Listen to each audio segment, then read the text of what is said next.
Lintik talaga ang anak mo, General. No? Sino ba siya sa tingin niya?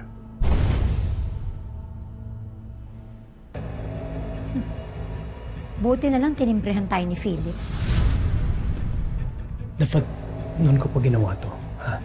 At dahil sa pananahimik ko, nawala ng hustisya para kay Elias. Pakialamero yung paing na yan.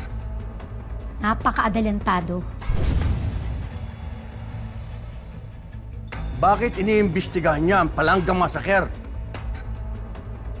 Ilalaglag ka niya? Tayo? Hindi tayo lalaglag ng anak ko. Baka maunahan tayo. Gawin ko na ng paraan to.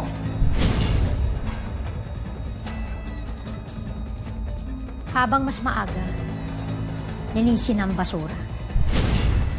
Hindi ako ilalaglag ng anak ko. Hindi tayo lalaglag ng anak ko!